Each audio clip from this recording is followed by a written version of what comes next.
Hello, everybody, and welcome back to TarHeelIllustrated.com, or, of course, if you are watching on our fast-growing YouTube channel, that's Tar Heel Illustrated.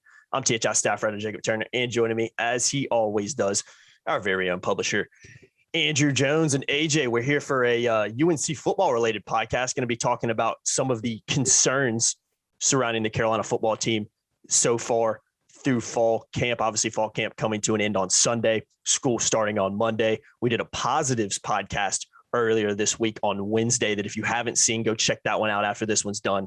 And like I said in this one, we're going to be focusing on some of the concerns around the offense and around the defense that we've kind of picked up on or seen so far in fall camp. So AJ, for those who don't know, you've obviously been covering fall camp the entire time, but at every press conference, I've been at a few open practices, obviously been following along as well. So looking forward to kind of diving into this one. And I'll start off by asking you this, AJ.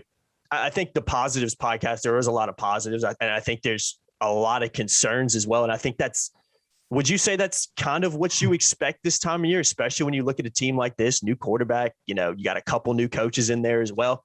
Of course, there's going to be some concern. So I don't think it's anything that Carolina fans need to, sit back and freak out about. This is something that you expect this time of year, pretty much anywhere throughout the country. Fall camp and fall camp coverage can be quite predictable sometimes when, let's say you have the first day of fall camp and the coach has asked a lot of questions about the concerns people have about some of the younger rooms, the less experienced rooms. And then as you get a couple weeks in, had a chance to talk to a lot of the kids, the coordinators, the head coach a couple of times, and the kids are saying, boy, such and such looking great. This guy's looking great. Suddenly they don't really seem like concerns anymore. And all that's happened is 2 weeks of fall camp. So one of the reasons we're doing this is because this team there are a lot of concerns Carolina fans should have about this team. There have been a lot of positives that we have reported and other media covering UNC has reported, and I think rightfully so. So I do think that every position group on the team has a considerable upside. This has the potential, if everything clicks, of being a really good team, especially as the season goes on. I do think they'll get better as the season goes on because they're pretty young. But I also think that if you were to say, okay, what has to happen for North Carolina to win the Coastal Division and actually make a push toward Clemson, if it is indeed Clemson, to win the ACC championship? How many boxes must get checked? Well, there's always boxes that must get checked. Clemson has boxes it has to check right now. So does Alabama. So does Ohio State. But for North Carolina, a lot of those boxes have one right next to it. It's a box that maybe gets a circle instead of a check. The circle means, well, it remains a concern. We can put a C in there for concern, right? There are quite a few of those. So a lot of things have to go well that are currently unknowns in order for North Carolina to have that kind of season. It can happen. A year ago, none of the things went well that needed to go well in order for Carolina to have a really good season. It kind of went in reverse. So what we want to do here is hit on some of these concerns, Jacob, and there are many in the program. So if we want to hit on specifics now, we can certainly roll those out. Yeah, good stuff, AJ. I agree on that. Let's kind of keep the same format we did in the positive. Let's start with the offensive side of the ball. We can kind of break it down by position group in this one to keep it flowing a little bit better. So let's start with the O-line. We'll save the quarterbacks for last because I know that's what people really want to hear about. Make people keep listening to this one. We'll start with the O-line. I think there's a lot of, shameless. I know, right? Shameless stuff, man. What you going to do? O-line, I think I love some of the additions in there. I think Spencer Rowland, Corey Gaynor, I like more experienced guys in there, especially a guy like Corey Gaynor who's going to slot in at that center position. I think that's a huge positive.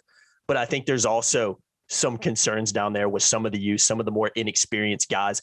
And, a new coach coming in for an offensive line that when it came to, pass blocking last year, really, really struggled. So that's something they have to improve on going into this year. So, AJ, when you look at that O-line, do you agree with some of those concerns? And what are kind of your biggest concerns looking at that group? It's a different offensive line completely because Awesome Richards is at left tackle now, not right tackle. Ed Montilla slides in as a starter at left guard. I think those two are locked in. I think Corey Gaynor's locked in at center. I think the two spots on the right are a combination of William Barnes and Zach Rice at guard and Spencer Rowland and Zach Rice at right tackle. Last year's offensive line, obviously it did struggle. It gotten the hell beat out of it by people in the public discourse. However, it wasn't the sole reason for sacks. Sam held on to the ball too long. If you paid attention to what Phil Longo and Mac Brown have talked about going back to spring, They're constantly talking about getting rid of the ball quicker. That was one of the reasons Sam dropped in the NFL draft, was because he held onto the ball too long. So a lot of that was on him. A lot of it was on receivers not getting open because they just didn't have a lot in that room last year. And there were some issues in secondary pass protection. What I mean by that is tight ends sometimes, running backs, that kind of thing. So if you have an offensive line that maybe has a better approach to pass protection, I think that is certainly a plus. But the concern there is very simple. They lost 3 guys that are in NFL camps, and they had some issues. Yeah. So what does that say about the guys that weren't playing if you're just going to go straight line, right? Now, I think Gainer's a positive addition, but Miami, I don't know if there was an opportunity for him to return at Miami. I still think he's a positive addition, but he's in his 6th year. He's had injuries. He missed most of last season. Where is he in that sense? And he hasn't graded out super high in his career. One thing he's done very well is he's only been charged with being responsible for a couple of sacks in his career. Otherwise, I don't know where the ceiling is with him. Is he just solid? And you need a guy who's solid and can lead? Maybe that's what they're looking for from that position, and that's what they're going to get. Montilus has been sort of inconsistent. Some of his playing time has been inconsistent because he's had a guy like Josh Azudu playing left guard or others. He's had a pretty experienced group in front of him. Richards was considered, quote unquote, the weak link of the offensive line. And now he's the anchor over on left tackle. How much better is he? And then William Barnes came in ballyhooed in 2018. He got snaps in the Cal game, the first game of his college career as a true freshman, and then sort of dropped off. And he hasn't been able to make the push to secure a spot. And then at right tackle, you're talking a dude from Harvard or a true freshman. I think there are a lot of concerns on the offensive line. Mm-hmm. I think the potential is there. I think that it helps that they have a lot of older guys. Most of the dudes that are outside of Rice that are going to get into games, and although Trevion Green might see a little bit of action, he's a true freshman, they're all 22, 23 years old. Brian Anderson's 24, or close to being 24. So it's an older group, but it's a group that hasn't been stellar as individuals. So what are they as a unit? Offensive line is as much a unit as it is any other group on the field. So I think that there are concerns that, where is the ceiling for these guys as individuals, and how does that manifest itself into the ceiling that they have collectively as a group? I'm not convinced that they're going to be great. I'm not convinced they're going to be really good. I think that they have a lot of proving to do. And I would imagine when the staff sits in a room and they say, okay, here are things we really just don't know about. I think that's a room that they don't know a whole lot about right now, as far as what they can project it will be by mid-October. Agreed. Just a lot of question marks down there with some of the new additions. And like you said, some of the youth, completely new O-line in a lot of ways, and new coach as well down there. So that obviously brings its set of question marks as well, even though, for what we've heard, Jack Bicknell has been absolutely loved by everybody in the program so far. So we'll move back a little bit to that running back group. British Book's kind of your number one guy. Has a big, and I know he's a guy that kind of came in as a walk-on, kind of earned his way, and is still here and had a big game against NC State last year. But I think it, not to pick on him at all, it is a little bit of a concern just because he's a guy that's been around the program a long time, but hasn't really played a lot. And I know it's because of some of the backs that Carolina's had, bringing in Ty Chandler last year as well, obviously added to that too. So a little bit that's a concern. But looking behind that, you got a lot of talent. I think that's great, but it's young, it's inexperienced. A lot of those guys haven't either not played a snap in college yet or have played very minimal snaps in college yet. Talking about, DJ Jones and even Caleb Hood in there, who was injured last year a little bit, and DJ Jones being a guy that just hadn't really been able to stay healthy. So I think that room is a big concern too, not because it's not, loaded with talent in my opinion, but it's just talent that as of yet is unproven so far. Yeah. Talent is nothing until it actually shows itself out on the courts or on the fields of play. So there's a lot of super talented guys that have come into college and done nothing. I'm not saying that's going to happen here, but I just think that until they actually play in games, you never really know for sure. I know that when Mac and Phil Longo and Larry Porter look at Omari and Hampton and they look at George Pettaway in practice, they're like, wow, we got them for 3 years. Wow. Yeah. They're going to be something. They're going to be good. Because, I think so. Because I know the unfair comparison or not, people are talking about Michael Carter and Javonte Williams. I said a couple of years ago when you and I were in Virginia Beach, when we first met George Pettaway, which we also met Tony Grimes, Doc Chapman that day, and also Zach Rice. Zach Rice, yeah. I said, George Pettaway reminds me of Michael Carter, but another level with everything. So whatever you saw from Michael Carter, I think George Pettaway's ultimate potential is to be a little bit better at everything. I just think that that's where it is. No slight to Michael. It's just what George has. It's a plus to George. I think Omarion Hampton has a little bit of the Javonte stuff, but he's got giddy up. He shocked me at the first practice. The way he was able to turn the edge when they were running some drills and he got a pitch or whatever it was to the right side and then turn the edge at right around where the tight end would be outside the right tackle. Like, whoa. I didn't realize he had that kind of balance, that footwork, that giddy up, that immediate giddy up when turning his nose upfield. I don't see how they keep these guys off the field. In fact, I think they're going to play against Florida A&M, not just because it's Florida A&M, but if they were opening in Blacksburg like a year ago, I think both of them are on the field early. Yeah. I just think that they're that talented, but they're still true freshmen. Where are they with respect to pass protection? Where are they with respect to more conventional blocking? Where are they with respect to running routes? I know that they were both talented receivers out of the backfield in high school, but how does that translate to college, especially now? In 2 months from now, maybe a lot. But where are they when Notre Dame comes to town in 5 weeks?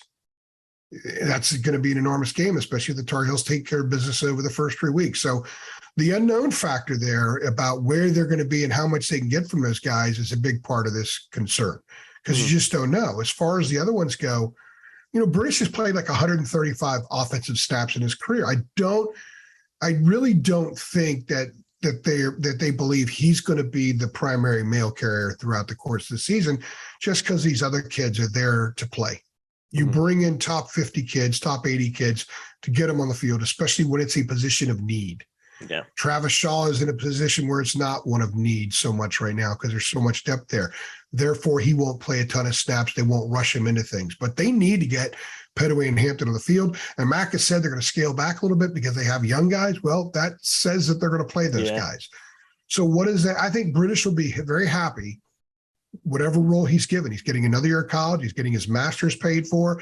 I think he can be an interior back. I think he could be a short yardage back. He's strong. He's somebody I think that will handle whatever role they want. And if they really have some issues with pass protection, you'll see him on the field because they need a back that can block. To me, DJ Jones is sort of an X factor in that room. Is he somebody who fully takes advantage of the opportunity?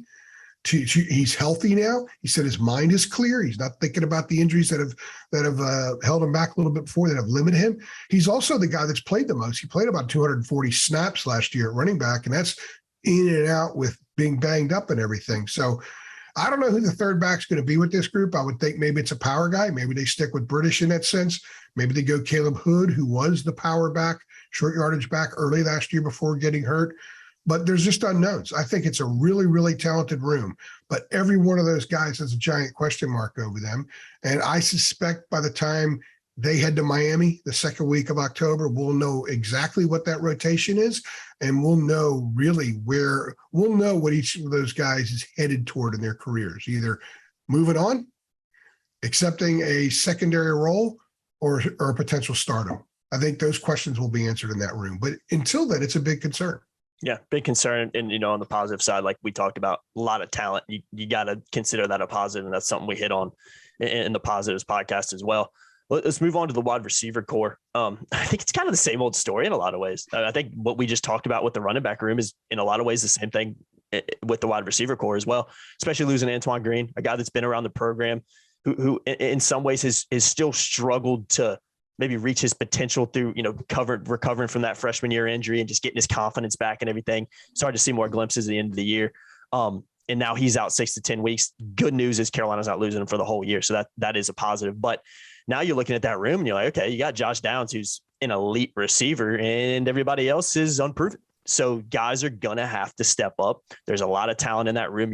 Once again, I love what I'm hearing about the likes of JJ Jones, Gavin Blackwell, just to throw a couple of Kobe Pace, or just to throw a couple of names out there. Andre Green is a true freshman. There is talent there. But once again, same old kind of conversation we had about the running backs.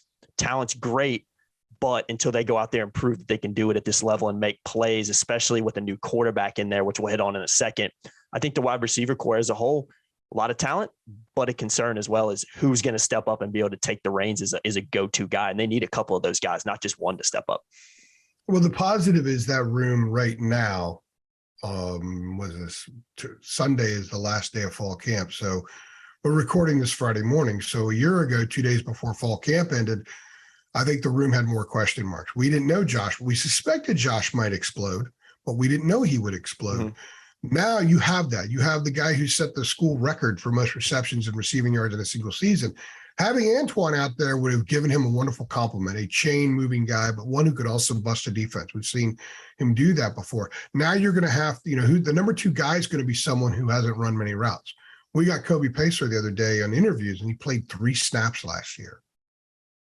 Gavin Blackwell played a handful of snaps. J.J. Jones got in a little bit as the season went on. I remember looking down from the press box at Notre Dame and saying, J.J. Jones is on the field in South Bend. Night game. Okay. He's made some progress.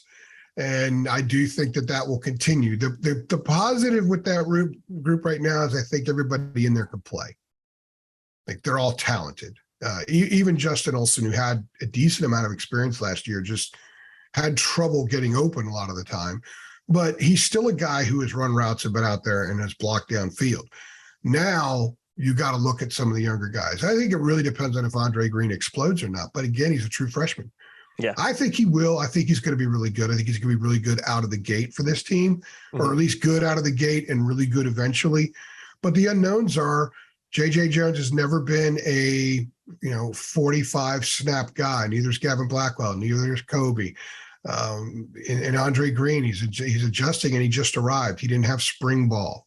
He hadn't even so much as played in the spring game yet. He hadn't played in front of people except that open practice. There were only about 2,000 people there. So I think this room is going to progressively get better during the course of the season. But the massive question mark is, outside of Josh Downs, there's only a handful of receptions in that room. So until they go out and do it, you don't really know for sure. I'm going to remind people again what I said a few minutes ago. Star rankings and talent are wonderful, but that doesn't mean anything. And like in baseball, you could be the number 1 overall pick and never make it to the major leagues. It's true. In football, you could be DJU and everybody think, well, we got somebody who might even be better than Trevor Lawrence, and look what happens. Now, he may end up being really good this year, but he wasn't the guy they thought a year ago because they automatically penciled him and just assumed. Should never do that. And you shouldn't assume, even based on the stuff that we write and everybody says during fall camp, which is why we're doing the Concerns podcast, because this program and team has a lot of positives. Every room to me is tantalizing, very fascinating. At the same time, almost every room has considerable concerns as well, and wide receiver is one of them. Yeah, agreed. We'll hit on the quarterbacks real quick before we go to defense, and that's what people really want to talk about. But, we've talked about quarterbacks at nauseum. It's obviously a big the talking point of fall camp, I should say, for a number of reasons, because, we've said it, and it's a basic fact in football. In a lot of ways, you're only as good as your quarterback. If you have a quarterback that can't go out there and produce, your team's most of the time going to really struggle. But I think, we talked about the positives in this room. You got 2 really talented kids. You got 2 guys that I think the coaching staff and the players really believe in. I think if you put either of them in there, I think the coaching staff would ultimately be fine with it. Now, who's going to, end up being the guy come week 1, or maybe it's a little bit of a battle for a few weeks. We'll have to see. But there is concerns there. And I think it's a very easy and basic concern. And I hate to be very base level with this. It's 2 unproven quarterbacks. I mean, guys that, you got Drake May, who took some snaps last year as a true freshman, a lot of talent, but hasn't played a lot. And you got Jacoby Criswell, been around the program for a couple of years, but again, hasn't been relied on and hasn't played a lot. So I'm looking at that QB room, and I love the talent there. But at the end of the day, your quarterback is your most important position in a lot of ways. And when you've got guys that just haven't been forced to do it in big moments, in key areas, in key games, and just go out there and be the man, that is obviously going to be a concern. So I love what I've seen out of that quarterback room. But like I mentioned a few times, when you got a battle, when you got unproven guys, it's always going to be a concern going into the season. Yeah, you said it. And I'll go one step further. I do think both these guys, Jacoby and Drake, can be starting quarterbacks on Power 5 teams that win 10 games. I think they're both really talented. And I think they both have the intangibles of the job. They're both really smart. They're both incredibly competitive. They both have leadership qualities. They both can be facilitators, but also playmakers. And I think that's really important when you run Phil Longo's offense, when you have enough RPOs. And I'm not convinced they're going to run as many RPOs this year as they ran under Sam. Maybe I'm wrong on that. We'll wait and see. But you need to be able to be both at the same snap. And you need to recognize when to be one and when to be the other. And that will come with time. And I think that part, which I think they both can do, will be the determining factor in how good they are with this offense. Because this offense is designed to create seams. Phil always says fine grass. Receivers go fine grass. The lanes that are there for running backs relying on their vision. Michael and Javonte, their vision was phenomenal. That's one of the reasons why they were so good. Ty Chandler's got better last year. He started to understand that more, and he got better as the season went on.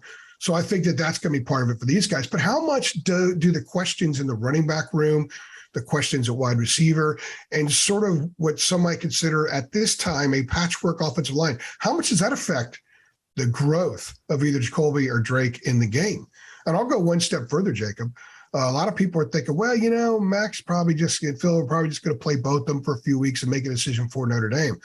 Well, I'm not so sure that's going to happen, because when Max said a few days ago that they're going to scale things back a little bit offensively, and the reason they're doing that is because they got a lot of young guys who are going to play, and they can add as they go along, certainly as they learn the offense and get more entrenched. But they don't want to throw too much at them because they don't want them to make mistakes because they're not scheme ready in certain areas. Well, I think if you're doing that, you can't be rolling two quarterbacks out there, rotating constantly. You got to get these young kids conditioned with one quarterback, in my opinion. So I think when they do make a decision, I think that's who they're going to go with for a while, and maybe go with all along. And there's a chance that maybe this battle is not as close as some people think. And the guy they go with, they kind of knew all along he was going to be the dude, but they wanted to push him. They needed him to have as much edge as possible, because neither of these guys have really played regular snaps in 3 years, which is the other concern. They're both really talented, and I think whatever decision they make, Carolina's going to be in pretty good hands. But a lot of these concerns are interconnected there. And quarterback clearly is affected by the other concerns that they have in that room. I think both are going to be really good. I believe that Drake's a little bit better. I think the ceiling is there, a little bit higher upside. And if a guy that's been there 18 months is neck and neck with a guy that's been there 12 months more, a year longer, and that guy that's been there less time has a little bit more of a little bit higher ceiling, I think ultimately that's probably a decision you have to make, especially if you're going young elsewhere. Then you might as well just go young and roll with it, because ultimately this season might be a bridge to 2024 anyway if everything falls into place. Agreed, AJ. Real quickly before we go to the defense, I'm gonna give a shout out to our sponsor on this one. You guys know him. You guys know we love him. Been partnered with us for a long time, and absolutely love partnering with them as well. And that's the Rogue Shop. You guys check them out, rogueshop.com. They specialize in top shelf family grown hemp products, CBD, Delta 8, Delta 9, tinctures, oils, gummies, candies, whatever you're into. They have it. Creams as well. Cream is just fantastic. I mean, I know so many people that just rant and rave, including AJ, about that. My parents use it. My right shoulder. Uses it. Yeah, man, it's big time. It's really great stuff. Their products are awesome. I've been able to use a few, and I really, seriously, I think they're some of the highest quality products on the market. And I'm not just saying that because they're a sponsor. I really, really do mean that. Use the promo code Tar Heels 10 to save. Again, rogueshop.com. Link is in the description. Big shout out to Rogue Shop. Absolutely love their products.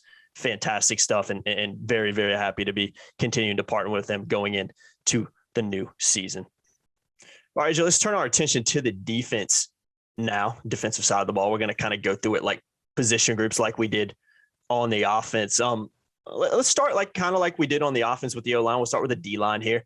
There's a lot of positives on the D-line. That was a big part of our positives podcast, was focusing on, a lot of those, a lot of talent, a lot of size, a lot of depth down there. But obviously I think there are some concerns just with any position group that comes with it, because some of these guys that maybe are going to be relied on a little bit more this year, have they proven that they can do it at an elite level so far? I know defensive line was something that struggled last year, really getting a pass rush in particular.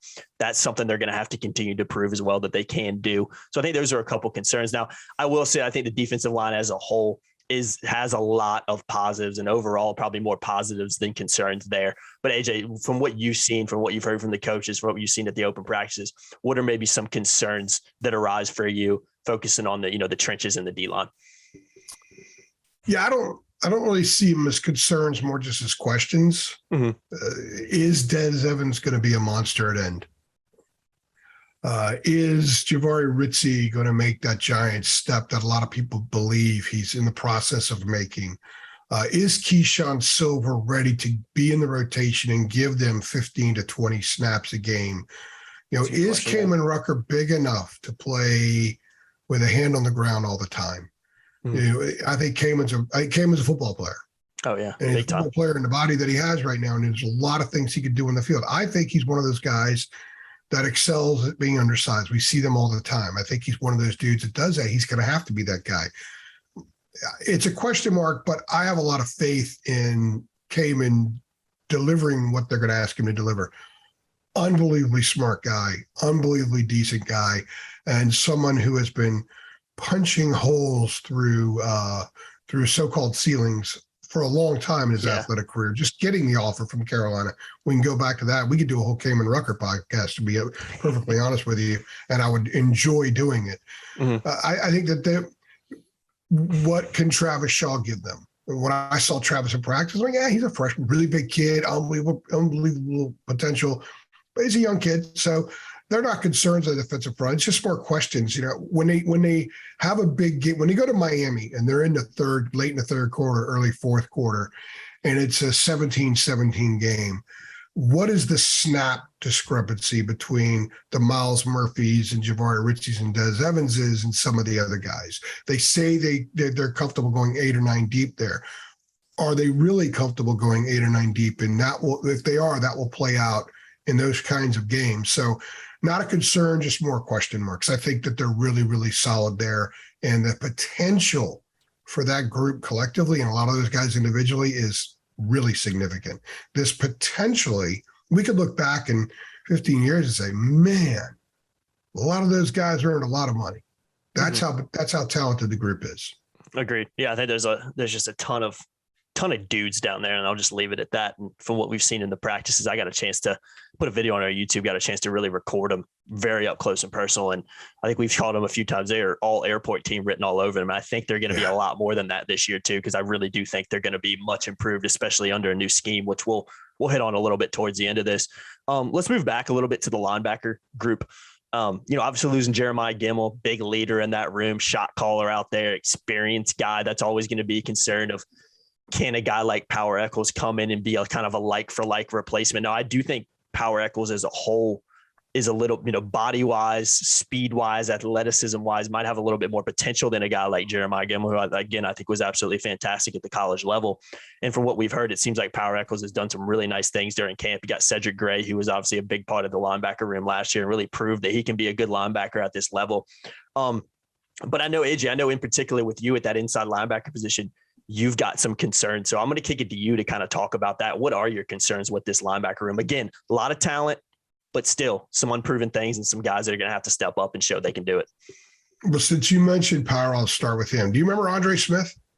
Yeah, played, absolutely. 15, 16, and that period, he was undersized. And in 15, they used to get him into a series or two in the first half for Schottler because he was so talented. They had to get him on the field. And they knew that he would be the guy the following year, and he was. And Andre has made some money playing at the next level. Yeah. I think Power Echols, sort of like what I said with Petaway and Carter, I think Power Echols is that to Andre Smith. He's a little bit undersized, which is why I make the comparison. But he looks bigger to me. But they call him a little bit undersized for the position. But he has got an edge in every aspect of the position. In every element that you would want from your linebacker, he's got an edge. He's an old school guy. He wants to hit. He's the kind of dude that wants to see teeth popping out, blood coming out, snot coming out of the nose. He likes to hit people, yeah. He says he loves 1970s Raiders. I think in the Positive podcast, I said he even knows the Autumn Wind song about the Raiders in the 70s. So my only concern about him is his simple fact, or Carolina fans should have about him, is the simple fact that he's only played, 165 snaps or whatever. So he's still in the midst of a giant learning curve. He's not going to be a grizzled veteran on August 27th because he's not a grizzled veteran. So how rapidly does he trim off the fat during the course of the season? That would be probably more sort of like the defensive line. I think that's more a question mark, not really a concern. I'm not concerned about Cedric Gray. I think Cedric, you got two supremely cerebral guys there in the middle, both extremely athletic. Both of them love contact. Both of them have fully embraced what Gene Chizik is doing, not Jay Bateman. Faux pas. The concern is what's behind him. If one of those two goes down, I think Carolina's in trouble. Yeah, And it's no disrespect to the guys back there, but Ra Dilworth was listed at 205 last year. He's listed 200 right now. I'm going to go by that. I'm assuming that's correct. I mean, he doesn't look any bigger to me when I see him in person. And Cedric actually acknowledged to us a couple of days ago, he didn't want to give it away, but he said, that there are ways they can use Ra. There are packages for him. Maybe they have some stuff where they go one inside linebacker, one middle linebacker, and they put like a second star out there. Maybe he's sort of a bandit or something like that, something that we haven't really heard discussed from a tactical standpoint. Because I think that with a guy like Ra, as talented as he is, as much passion as he has for the sport of football, you got to get him on the field at certain times because he's a lot better for you on the field than on the sideline. But can he absorb 80 snaps, 70 snaps a game at inside linebacker? I'm not sure. Sebastian Cheeks, true freshman, enrolled in January. He would be an option, and I think physically he looks it. But Cedric told us the other day he's still struggling with the mental aspect of it. He's a smart guy, but he's learning how to be a college football player. He's learning how to prepare. He's learning how to study opponents, and he's going to be thrust into that here in a couple of weeks. Not sure you want a guy who is well at the very earliest stages of a learning curve in that all-important position every down. And then, of course, there's Deuce Caldwell, who just arrived in the summer. I think it looks the part physically, but he's a long ways away. So they don't have any answers if either Power or Cedric go down. They don't have them right now unless they move somebody. So to me on defense, that is absolutely the biggest concern if one of them go down. Now, if neither one of them go down, it's not an issue. It'll never be an issue. Yeah. So I remember a couple of years ago, they only had a couple of quarterbacks. And I remember watching in pregame, they were on the road, maybe in Pittsburgh or something like that. And Sam and one of the quarterback walk on or throwing with or taking snaps from centers early and during warmups. And that was it. And I'm like, man, that's just bizarre. Because usually you see at least 4 down there, right? This is sort of a situation like that. They said, look, we can't afford Sam to get hurt. It's disaster if it happens, but he never got hurt. So if they have the same kind of good fortune with Cedric and Power, I think they'll be really strong at that position. But if either one of them go down, I think that becomes an enormous, enormous concern for this team. Agreed. Yeah, I couldn't agree more with that. Depth's definitely an issue at that position. But like I said, if they can stay healthy, I think there's a lot of potential in that group. So let's go. We can move back to the secondary. We'll just group the corners and the safeties kind of all in one. You got the nickel in there as well, but we'll kind of just keep these all together for time purposes, so we don't go forever on this. Cornerback room, focusing on that first. You need a lot of talent again. Tony Grimes, big time player. Storm Duck, big time player. Again, a concern with that is though, how healthy is Storm Duck? How healthy is he going to be? It's been just kind of a question mark since his freshman season. Unfortunately for him, it's just been really tough, and you got to feel for the kid in a lot of ways with just what he's had to deal with on the injury front.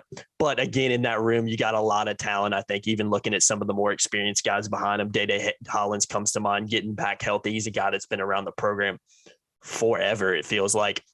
And you've also got some other corners in that room that I think have played a little bit. And if they need to step in and provide some minutes, I think they can do it at a pretty high level.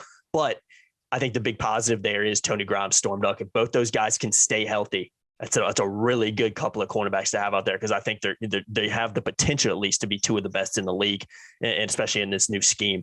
So I think that's a big positive, but I also think there's concerns depth-wise at that position and health-wise with Storm Duck.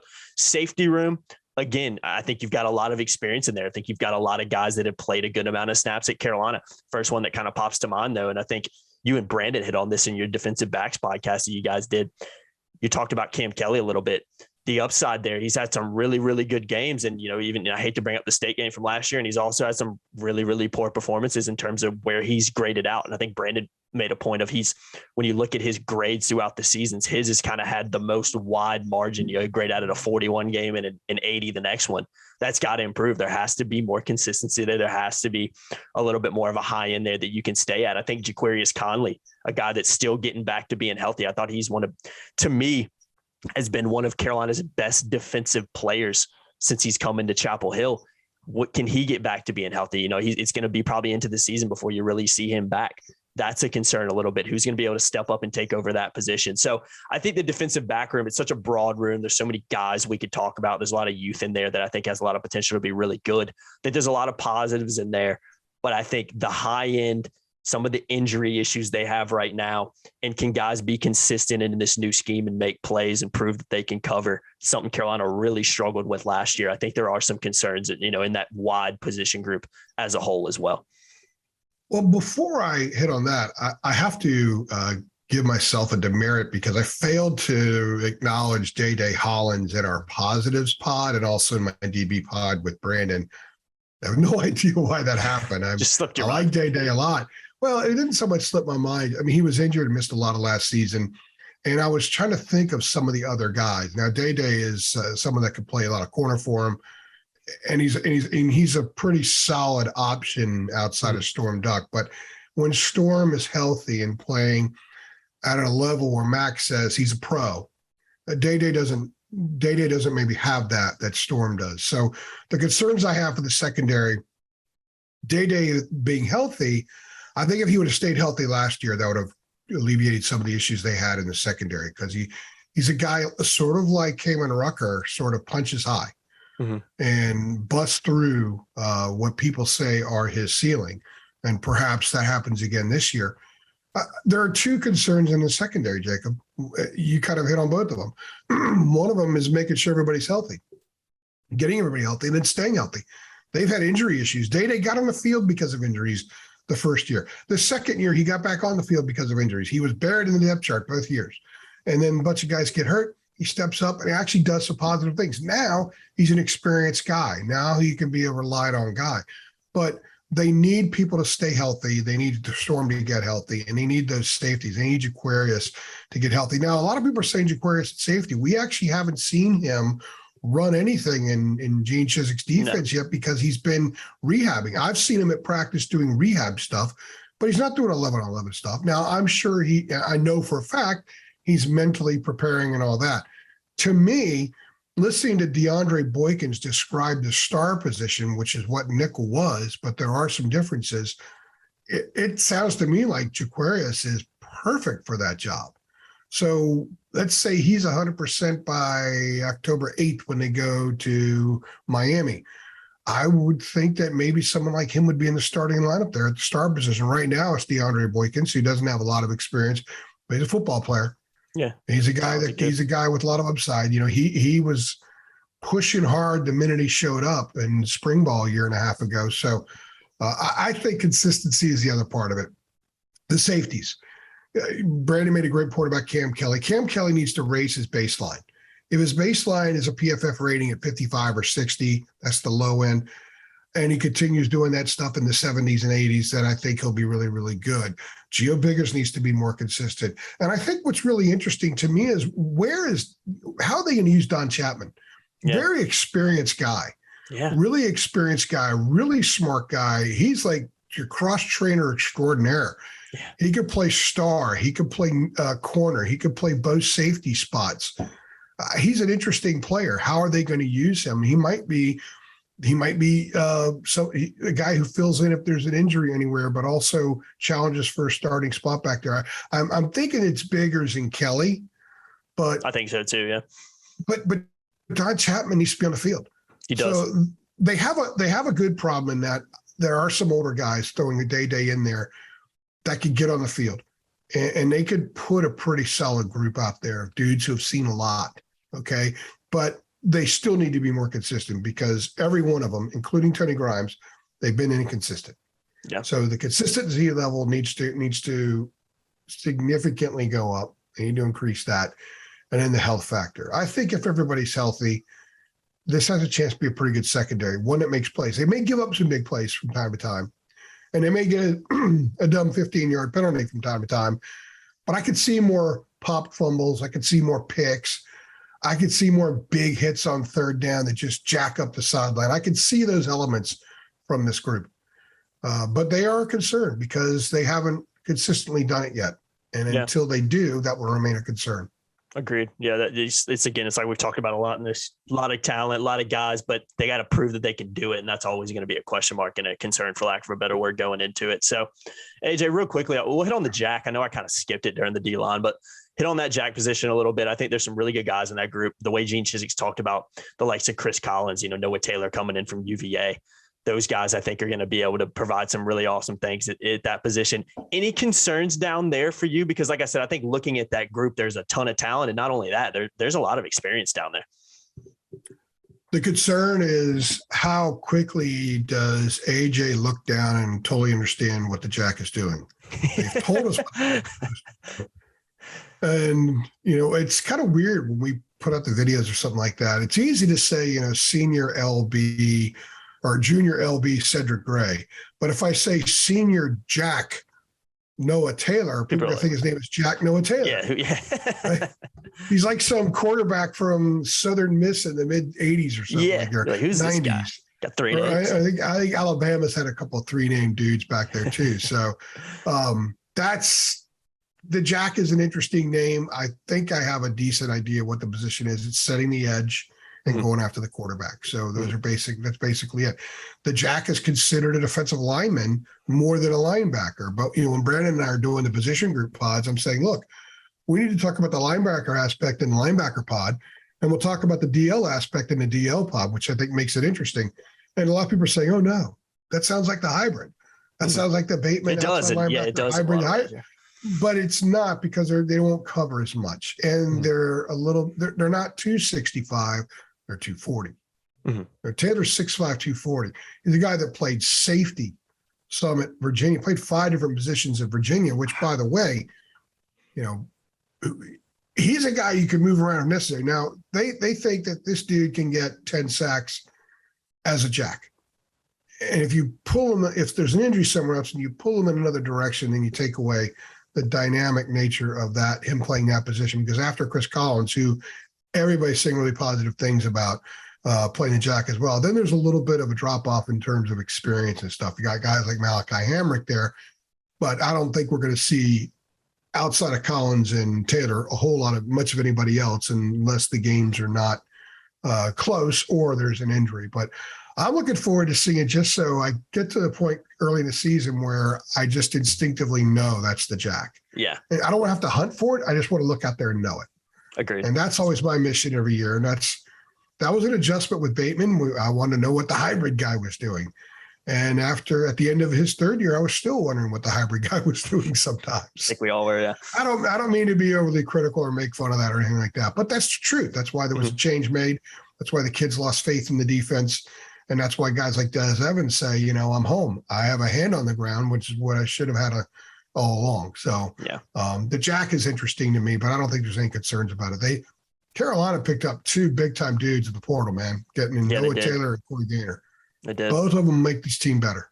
Agreed. Experience-wise, too, it's huge. Yeah.